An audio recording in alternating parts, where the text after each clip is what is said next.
Malik publication news network में आपका स्वागत है। आप देख रहे हैं समाज का आईना, आईना इंडिया। आपको समाज की शक्ल दिखाते हैं। आप देखते रहिए आईना इंडिया।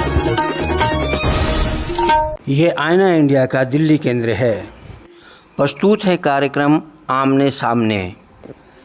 आमने सामने में आज आप आकाशवाणी के एक कार्यक्रम भेंट वार्ता में सुन रहे हैं बुजुर्गों के आहार और खाद्य सुरक्षा।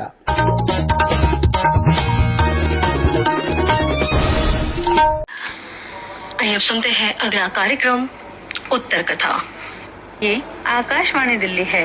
उत्तर कथा कार्यक्रम में लीजिए सुनिए बुजुर्गों का आहार और खाद्य बचत विषय पर डॉक्टर मनोदीप तालुकदार से भेंट वार्ता। आपसे भेंट कर रहे हैं वरिष्ठ पत्रकार श्री एस.जेड. मलिक। नमस्कार, मैं हूँ एस.जेड. मलिक, पत्रकार। आज हम बुजुर्गों के आहार और खाद्य सुरक्षा पर चर्चा कर रहे हैं। मेरे साथ हैं खाद्य और सुरक्षा मानक प्राधिकरण की सहायक निदेशक डॉक्टर मोनी दीपा तालुकदार। डॉक्टर दीपा एक ऐसे महकमा से ताल्लुक़ रखती हैं जिनका काम है बाजार दुकानों में बिकने वाले खाद्य सामग्री पर नज़र रखना और उसका मानक तय करना, यानी उस वस्तु का स्टैंडर्ड तय करना जो खाद्य पदार्थ यानी खाने की वस्तु जो किसी कंपनी द्वारा लेबलिंग यानी पैकिंग कर बाज़ार में बेची जा रही है, उसकी गुणवत्ता की जांच कर उस पर स्वच्छता की मोहर यानी स्टैंडर्ड होने की मोहर लगा देना। डॉक्टर दीपा, सबसे पहले आप हमारे श्रोताओं को ये बताइए कि आपका विभाग खाद्य वस्तुओं की गुणवत्ता को कैसे मापता है। ये फास्ट फूड जैसे खान पान से हमारे बुज़ुर्गों पर क्या असर पड़ेगा? हमारे बुज़ुर्गों के लिए यह फास्ट फूड कितना लाभदायक है, कितना हानिकारक है? नमस्कार मलिक जी, सबसे पहले मैं आपका बहुत बहुत धन्यवाद करना चाहूंगी कि आपने इस इम्पोर्टेंट टॉपिक पे टिप्पणी देने के लिए मेरे को आमंत्रित किया। खाद्य सुरक्षा और मानक प्राधिकरण जो भारत का FSSAI के नाम से जाना जाता है, इसका प्रमुख उद्देश्य देश में सुरक्षित और पोषक भोजन की प्राप्ति करना ही है, क्योंकि आजकल हमारे समाज में बहुत तरह का भोजन बड़ी आसानी से उपलब्ध है। खुले मार्केट में भी खुला भोजन उपलब्ध है और अल्ट्रा प्रोसेस्ड खाद्य पदार्थों के माध्यम से फूड इंडस्ट्री की भी बहुमात्रा में बाजार में चीजें उपलब्ध हैं। तो एक कंज्यूमर जो है वो बहुत ही कंफ्यूज हो जाता है कि वो किस प्रकार का खाद्य पदार्थ खाए। इंटरनेट पे भी बहुत सारी जानकारी उपलब्ध है जिससे कंज्यूमर पूरे समय अपने लिए कई जानकारी सही होती है, कई जानकारी गलत होती है। तो इस प्रकार से एक कंफ्यूजन की स्थिति क्रिएट हो जाती है। तो हमारे FSSAI के माध्यम से हम सभी खाद्य पदार्थों को, चाहे वो इंडस्ट्री प्रोसेस्ड हो या ओपन मार्केट में अवेलेबल हो, सबके लिए स्टैंडर्ड्स, मानक बनाए जाते हैं और उसकी सुरक्षा और जांच के लिए एनालिसिस के भी टेस्टिंग मेथड्स डेवलप किए जाते हैं और इस तरह से फूड सेफ्टी को इंश्योर किया जाता है।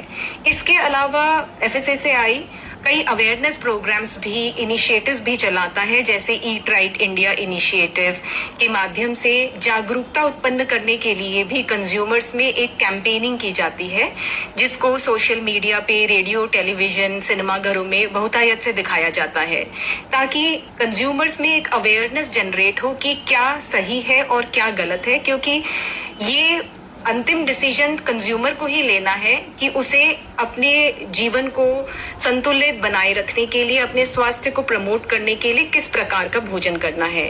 डॉक्टर दीपा, ये एक बात आती है जहाँ पे कंज्यूमर को ही डिसाइड अगर करना हो इस बात का कि उसको किस तरह का खान पान हो, तो वो कैसे डिसाइड कर पाएगा? क्योंकि आज बाजार में नए प्रोडक्ट, फूड, ऐसे प्रोडक्ट आ रहे हैं जिसको कंज्यूमर को पहचानना बहुत मुश्किल है। और खास के इसीलिए केंद्र सरकार ने आपका एक हेल्थ डिपार्टमेंट बना रखा है जिसको न्यूट्रिशन की स्टैंडर्ड्स और उसके मानक को जांच करते हैं। तो उनको बताना, कंज्यूमर को बताना, ये तो आपके स्टैंडर्ड मानक का काम है कि वो किस तरह से उसको कंज्यूमर को बताएंगे। अवेयर करेंगे?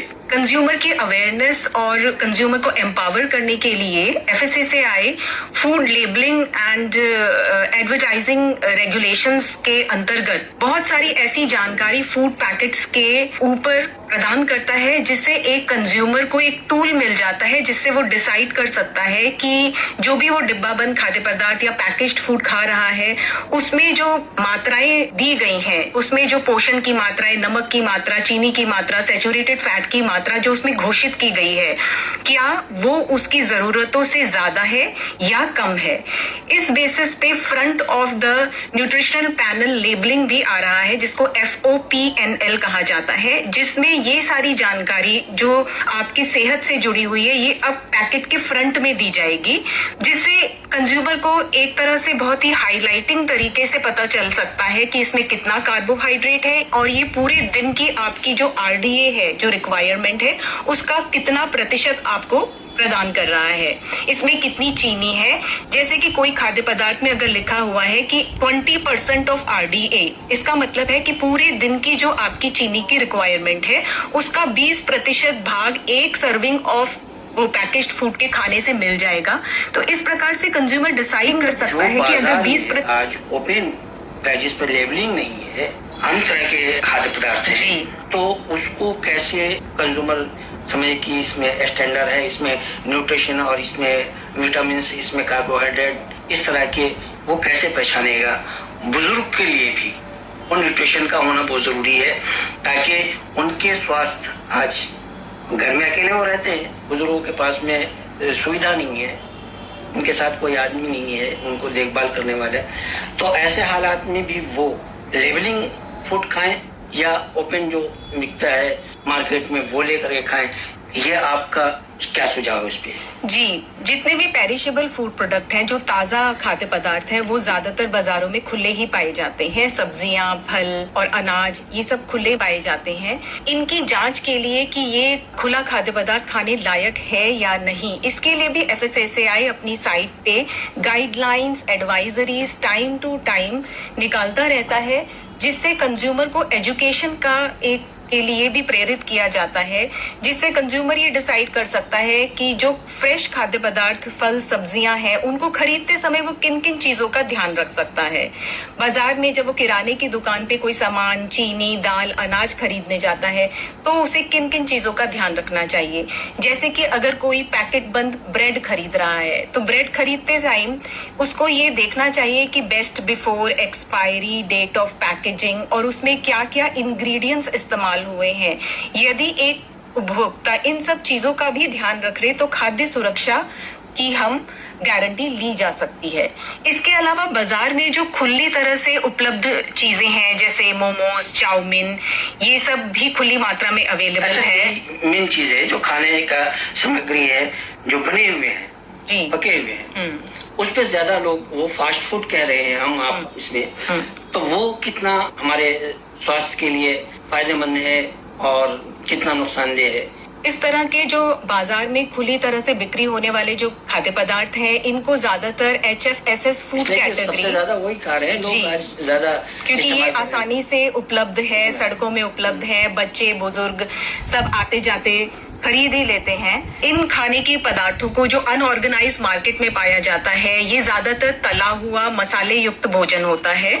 इसमें ज्यादातर मैदे जैसी चीजों का प्रयोग होता है, जैसे चाउमीन मैदे से बना है, मोमोज मैदे से बना है। इसमें किस तरह के खाद्य पदार्थों का इस्तेमाल किया गया है इसकी जानकारी भी उपलब्ध नहीं होती, और इसमें जो इस्तेमाल होने वाला तेल है वो भी ओवर यूज तेल होता है। कई बार ये तेल 5 स्टार होटल्स या बड़े रेस्टोरेंट का बचा हुआ रेसिडुअल तेल भी इस्तेमाल करते हैं। अच्छा, तो वो मार्केट में आ जाता है। वो मार्केट में आ जाता है और इन चैनलों के थ्रू सप्लाई चेन में घूमता रहता है।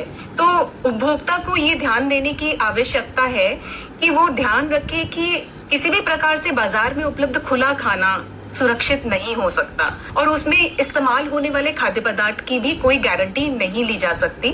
तो कंज्यूमर अवेयरनेस और एजुकेशन की बहुत ज्यादा जरूरत है। इसकी स्कूलों में, कॉलेजों में, इंस्टीट्यूशंस में इसकी जानकारी दी जानी चाहिए और इनको FSSAI के कंज्यूमर अवेयरनेस पोर्टल्स और eat right India initiative FSSAI चलाता है। इसके थ्रू बहुत सारी जानकारियां, डे टू डे की जानकारियां इसमें अवेलेबल है। डॉक्टर दीपा, एक बात, जो चीजें बड़े होटलों से, जिस तरह की अभी बात आपने कही कि वो ऑयल वहां से यूज किया हुआ रिसाइकिल में रहता है, वो लोग खरीद लेते हैं जी। क्या FSSAI उस पर निगरानी रखती है? FSSAI ने इस तरह के खुले तेल की बिक्री की रोकथाम के लिए रूको, रीयूज्ड पर्पस कुकिंग ऑयल का रूको नाम का एक इनिशिएटिव चलाया है, जिसे रूको के नाम से जाना जाता है। इसमें बड़े बड़े 5 सितारा होटल या रेस्टोरेंट्स जिसमें तेल को 1 या 2 बार इस्तेमाल करने के बाद रीयूज ना करने की सलाह दी जाती है और फिर इस तेल को चैनल के through collectors, recovery agents collect करते हैं, इसकी वसूली करते हैं और इस तेल को इकट्ठा करके बायोडीजल बनाने के लिए डाइवर्ट किया जाता है। तो इस तरह का में काम आता है। जी, इस तरह की इनिशिएटिव FSSAI चला रहा है और ये इसमें केमिकल में इसको फूड सप्लाई चेन से निकाल देने की कोशिश रहती है। डॉक्टर साहब, क्या FSSAI किसी भी फूड्स के लिए कोई मानक तैयार किया है कि ये बुजुर्गों के लिए होना चाहिए, कि इस एज के लिए ये फूड्स उपयोगी है, इस तरह के फूड खाने से युवाओं को लाभ मिलेगा, इस तरह के फूड खाने से बुजुर्गों को लाभ मिलेगा, जिससे उनका न्यूट्रिशन एज के हिसाब से पूरा होता रहे? FSSAI ने स्कूल में किस तरह का भोजन बच्चों को प्रदान करना चाहिए इसके गाइडलाइंस बनाए हुए हैं। इसके अलावा हेल्थ सप्लीमेंट्स के लिए, न्यूट्रास्यूटिकल्स के लिए और छोटे बच्चों में food for special dietary purposes, जिसमें स्पेशल डाइटरी पर्पस की जरूरत मेडिकल कंडीशंस में रहती है, जो बुजुर्गों में बहुत आम तौर पे पाई जाती है। तो ऐसी मेडिकल कंडीशंस के लिए जब हम बुजुर्गों को कोई खास डाइटरी सप्लीमेंट देते हैं तो उसके प्रावधान FSSAI ने बनाए हुए हैं। इसके अलावा बुजुर्गों को का खान पान पे विशेष ध्यान देने के लिए हमारे टाइम टू टाइम गाइडलाइंस और एडवाइजरीज आती रहती हैं, जिसमें हम ये बताते हैं कि बुजुर्गों में न्यूट्रिशन और पोषण संबंधी की रिक्वायरमेंट्स कुछ खास होती हैं, वो दूसरे लोगों से अलग होती हैं, क्योंकि बुजुर्गों में कई प्रणालियों में बदलाव आता रहता है। शरीर में उम्र के साथ कई तंत्रिकाओं में, प्रणालियों में बदलाव आता है। शरीर की मांसपेशियां ढीली पड़ जाती हैं, शरीर की पाचन क्रिया में कमी आ जाती है, गैस्ट्रोइंटेस्टिनल ट्रैक्ट में एट्रोफिक चेंजेस आ जाते हैं, हमारे बुजुर्गों के टेस्ट और स्मेल के परसेप्शन में कमी आ जाती है। तो इस तरह से बहुत सारे चेंजेस आते हैं बुजुर्गों की फिजियोलॉजिकल कंडीशन में, जिसकी वजह से उनकी भोजन में रुचि कम हो जाती है। परंतु इसके लिए FSSAI ने कोई स्टैंडर्ड्स तो नहीं बनाए हैं, क्योंकि स्टैंडर्ड्स बनाने से हम उसको बहुत स्ट्रक्चर्ड या लिमिटेड कर सकते हैं। बुजुर्गों को हर प्रकार के खाने की आवश्यकता है, उनके खाने में डाइट डाइवर्सिटी होना बहुत बहुत जरूरी है, क्योंकि सूक्ष्म पोषक तत्वों की बहुत ज्यादा आवश्यकता होती है बुजुर्गों की। डॉक्टर साहब, एक चीज ये देखता हूँ कि जिस तरह से आंगनवाड़ी स्कूलों में खाना बना करके डाल रही हैं, वो आपके FSSAI के प्रावधान के तहत उस पे मानक तैयार किया, उसी के अंदर में वो खाना दिया जाता है, दलिया, खिचड़ी, इस तरह के कुछ न्यूट्रिशन उसमें दी जाते हैं। इसमें क्या बुजुर्गों के लिए इस तरह का कोई प्रोसीजर या प्रावधान FSSAI ने तैयार नहीं किया है या करने का कोई ऐसा इरादा है? आपने जैसे बात करी कि मिड डे मील्स और पब्लिक डिस्ट्रीब्यूशन सिस्टम्स और ICDS आंगनवाड़ी सेंटर्स में जो सप्लीमेंट्री न्यूट्रिशन बच्चों को दिया जाता है, वो ministry of women and child development और मिनिस्ट्री ऑफ एजुकेशन के इनिशिएटिव्स हैं। FSSAI ने ऐसा कोई इनिशिएटिव या ऐसा कोई प्रोग्राम लॉन्च नहीं किया है। नहीं है जी नहीं। मैं आपको जानकारी देना चाहूंगी कि मिड डे मील स्कीम्स में फोर्टिफाइड राइस और डबल फोर्टिफाइड सॉल्ट और फोर्टिफाइड तेल का इस्तेमाल किया जाता है, जो सरकार की गाइडलाइंस है। इन फोर्टिफाइड चावल, फोर्टिफाइड डबल फोर्टिफाइड सॉल्ट के लिए जो स्टैंडर्ड्स बने हैं वो FSSAI ने बनाए हैं और FSSAI ये जांच करता है कि बच्चों को प्रदान करने वाला जो चावल फोर्टिफाइड है, आयरन युक्त है, उसमें पर्याप्त मात्रा में आयरन और माइक्रो न्यूट्रिएंट्स की अवेलेबिलिटी रहे। तो इस तरह के डायरेक्ट नहीं तो इनडायरेक्ट तरीके से FSSAI मिड डे मील बहुत ज्यादा प्रोग्राम उस से पर फोकस FSSAI के अंडर में नहीं है और ना FSI वो अपने अंडर में लेकर के चल रहे हैं, क्योंकि वो ministry of women and child development के अंडर आता है, तो हेल्थ से रिलेटेड नहीं है। जी, हम उनके लिए स्टैंडर्ड्स बनाते हैं, परंतु उसका डिस्ट्रीब्यूशन और उसमें क्या भोजन प्रदान करना है, उसकी न्यूट्रिशन वैल्यू क्या रहेगी, ये सारा कार्यक्रम मिनिस्ट्री WCD का ही है, ministry of women and child development और इन डिपार्टमेंट। उसमें भी तो खाद्य सुरक्षा की बात आती है, FSSAI का तो इन्वॉल्वमेंट होना जरूरी है। जी, इसमें FSSAI इस तरह से भूमिका निभाता है कि हमारे फूड सेफ्टी ऑफिसर्स किसी भी लेवल पे जाके भोजन की जांच कर सकते हैं और जांच की भी जाती है, और यदि कोई कमी पाई जाती है या कोई पैरामीटर्स से कंफर्म नहीं करते हैं तो एक्शन लेने का प्रावधान है। तो ये तो हमारी सुरक्षा की बात थी। हम आते हैं अब न्यूट्रिशन की तरफ।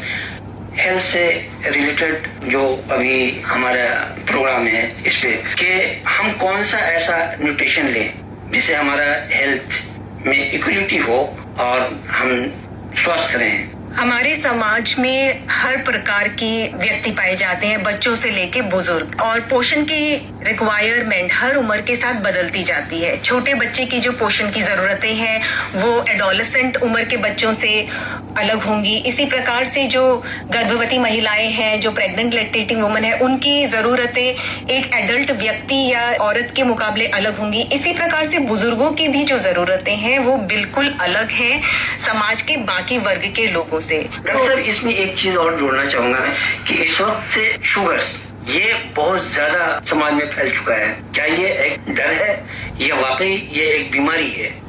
इसको आप किस तरह से देखती हैं? ये समाज में न्यूट्रिशन की वजह कर है, खान पान की वजह कर है, या कोई ऐसी ये खास बीमारी है हवा के द्वारा फैल रही है? इस पर क्या है आपका नजरिया? जी, आज भारत मधुमेह का एक कैपिटल बन चुका है, diabetic capital of the world के रूप में माना जाता है, और मधुमेह मल्टीफैक्टोरियल डिजीज है। देखिए, हर घर में हर बुजुर्ग में सबसे ज्यादा देखने को मिल रहा है जी, और फैटनेस जिसके अंदर में है उसमें देखने को मिल रहा है। सभी ये कहते हैं भाई क्या करें, डायबिटीज के शिकार हैं। जैसा कि मैंने बताया, शुगर या मधुमेह एक मल्टीफैक्टोरियल डिजीज है। इस पर क्या असर पड़ रहा है और किस तरह का खान पान होना चाहिए? क्योंकि हम लोगों का खान पान आजकल बहुत ही प्रोसेस्ड और अल्ट्रा प्रोसेस्ड की तरफ जा रहा है, जिसमें हम लोग ज्यादातर पैकेट बंद फूड, प्रोसेस्ड फूड, आसानी से कन्वीनियंस फूड का इस्तेमाल कर रहे हैं। इन कन्वीनियंस फूड में कई तरह के एडिटिव्स, प्रिजर्वेटिव्स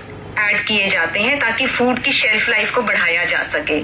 ये सारे और नॉन शुगर स्वीटनर्स का भी आजकल बहुत ही प्रचलन है। लोग कैलोरीज कम करने के लिए artificial sweeteners, non sugar sweeteners वाले खाद्य पदार्थों की तरफ भी आकर्षित हो रहे हैं, क्योंकि उनको लगता है कि इसमें चीनी नहीं है। परंतु ये सब ही खाद्य पदार्थ एक तरह के रासायनिक तत्व ही हैं और इनकी एक लिमिटेड शेल्फ लाइफ होती है और इनकी कोई दूरगामी लॉन्ग टर्म हेल्थ इफेक्ट्स भी होते हैं। तो जब हम इतना अल्ट्रा प्रोसेस खाना खाते हैं तो हमारे शरीर में अनेक तरह के कॉम्पाउंड्स जा रहे हैं, जो शरीर में किस तरह के रिएक्शंस कर रहे हैं उसकी अभी जांच होनी बाकी है। इसके अलावा हमारी लाइफ में काफी आरामदायक लेबर सेविंग डिवाइसेस आ गए हैं, तो हमारा सेडेंटरी लाइफस्टाइल होता जा रहा है, हमारे काम कार्य में कमी आती जा रही है और आरामदायक लाइफस्टाइल है, हम आरामप्रस्त हो गए हैं और खाने की भी उपलब्धता इतनी आसानी से हो जाती है कि आज कोई घर में पका के नहीं खाना चाहता। तो इन सब की वजह से अधिक चीनी, हाई फैट, शुगर, सॉल्ट वाले खाद्य पदार्थ जो कि प्रोसेस खाद्य पदार्थ होते हैं, इन सब की वजह से हम सब वल्नरेबल हो जाते हैं लाइफस्टाइल डिसऑर्डर्स के लिए, जिसमें शुगर नंबर 1 पे आता है।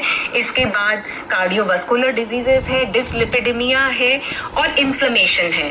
तो इन सभी का शिकार खाली बुजुर्ग ही नहीं, कई छोटी उम्र के वर्ग के लोगों में भी ये बीमारियां, हाई ब्लड प्रेशर जैसी बीमारियां बहुत कम उम्र में पाई जा रही हैं। समाधान क्या है? इसका समाधान यही है कि हम अवेयर रहें, एजुकेट एजुकेटेड रहें और अपने रोजमर्रा के खाने में ये सोचें, माइंडफुल रहें कि जो हम खा रहे हैं क्या हमारे शरीर में उस खाने की इस समय भूख है, क्या हमें इस मात्रा में खाना चाहिए।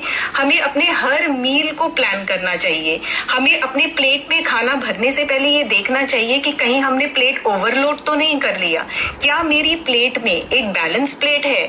My plate of the day का कॉन्सेप्ट है। इसमें हमारे भोजन, हमारी प्लेट का 3/4 हिस्सा सब्जियों और फलों से लदा होना चाहिए। उसमें से सिर्फ 1/3 हिस्सा में कार्बोहाइड्रेट या रोटी होनी चाहिए और 1/4 हिस्से में प्रोटीन होना चाहिए। इसके अलावा पानी की मात्रा भी ऑप्टिमम लेवल्स में इनटेक होना चाहिए, क्योंकि डिहाइड्रेशन से भी हमें कई बार ये गलतफहमी हो जाती है कि हमें भूख लग रही है, एक हंगर का सिम्टम आता है।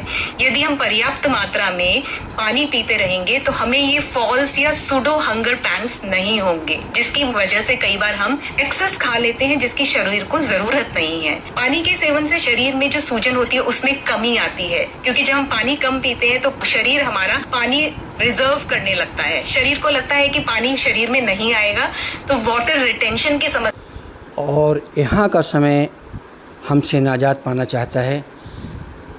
अब हमारा समय समाप्त हो रहा है, इसलिए हमें भी इजाज़त दीजिए। आपने इतना समय दिया, इसके लिए बहुत बहुत शुक्रिया, धन्यवाद। हम फिर मिलेंगे किसी नए कार्यक्रम के साथ, जब तक के लिए इजाज़त दीजिए। बहुत बहुत शुक्रिया डॉक्टर दीपा, नमस्कार। बहुत बहुत धन्यवाद। बुजुर्गों का आहार और खाद्य बचत विषय पर भारतीय खाद्य सुरक्षा विभाग की सहायक निदेशक डॉक्टर मनोदीप ताल्लुकदार से अभी आप ये भेंट वार्ता सुन रहे थे। आपसे भेंट कर रहे थे वरिष्ठ पत्रकार श्री SZ मलिक। प्रस्तुति सहयोग वंदना। प्रस्तुतकर्ता विजय लक्ष्मी शर्मा।